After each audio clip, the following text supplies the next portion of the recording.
नमस्कार दोस्तों, स्वागत है आपका इस चैनल में। मैं रोशन कुमार। आपको आज हम कुछ दिन पहले आपको यूरोप में राष्ट्रवाद के 2 लेक्चर बताए थे। आज हम इसको समाप्त कर देंगे, ठीक ना? तो बने रहिए मेरे साथ। यूरोप में राष्ट्रवाद को हम फ्रांस की क्रांति बताए थे। फ्रांस की क्रांति में 3 क्रांति बताए थे।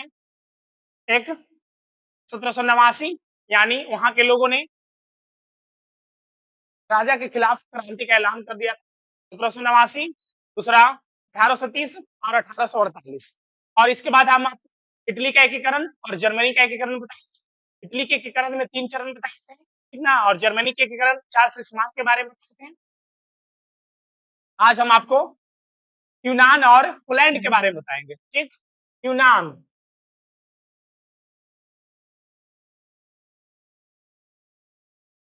यूनान उस समय तुर्की का गुलाम था ना। उस समय यूनान किसका गुलाम था?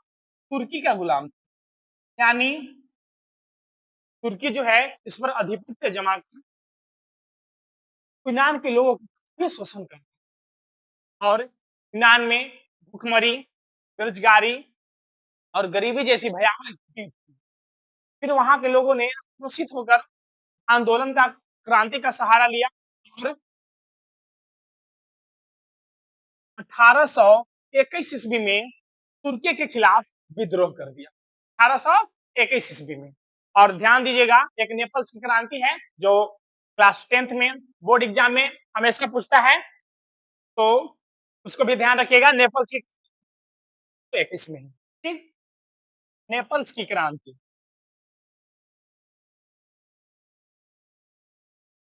नेपल्स की क्रांति 1821 ईस्वी में ही नेपल्स की क्रांति हुआ था।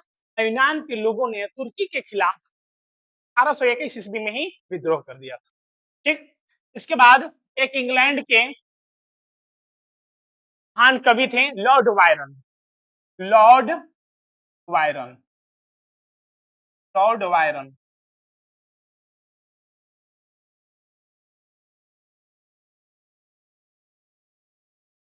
लॉर्ड वायरन एक महान कवि थे। यह यूनान की आजादी के लिए अपनी शहादत दे दी थी। यानी यूनान की आजादी के लिए अपनी शहादत दे दी थी लॉर्ड वायरन, ठीक? और फिर यूनान और तुर्की के बीच एक सम्मेलन होता है, यानी समझौता, जिसे एड्रियानो पुल की संधि के नाम से जानते हैं। तो ध्यान रखिएगा, एड्रियानो पुल की संधि, एड्रियानो एड्रियानो पुल की संधि यानी समझौता हुआ था, ठीक ना? 1829 ईस्वी में यूनान और तुर्की के बीच, यूनान और तुर्की के बीच एक समझौता हुआ था 1829 ईस्वी में, ठीक ना? एड्रियानो, जिसे हम एड्रियानो पुल की संधि के नाम से जानते हैं, ठीक? इसके बाद आप देखिएगा पोलैंड, पोलैंड में भी इस पर रूस जो है ना आधिपत्य जमाया तो इससे काफी शोषण कर। और जब रूस के खिलाफ पोलैंड ने विद्रोह किया तो रूस ने उसे सफलतापूर्वक मतलब उसे कुचल दिया, ठीक? और फिर देखिएगा कि यूनान 1832 ईस्वी में 1832 ईस्वी में यूनान आजाद यूनान आजाद हो जाता, ठीक ना? तो आप ध्यान रखिएगा, इसमें हमेशा ये बोर्ड एग्जाम में पूछता है एड्रियानो पुल की संधि यूनान और तुर्की के बीच हुआ था 1829 ईस्वी में, ठीक ना? और एक नेपल्स की क्रांति है जो 1835 ईस्वी में हुआ था, ठीक? फिर उसके बाद ध्यान रखिएगा लॉर्ड वायरन जो इंग्लैंड के एक महान कवि थे, ठीक ना? और जिनकी शहादत हो गई थी यूनान की आजादी के लिए। और बाहर से फिर फ्रांस, इंग्लैंड और कोई सहायता यूनान को आजादी मिले, ठीक?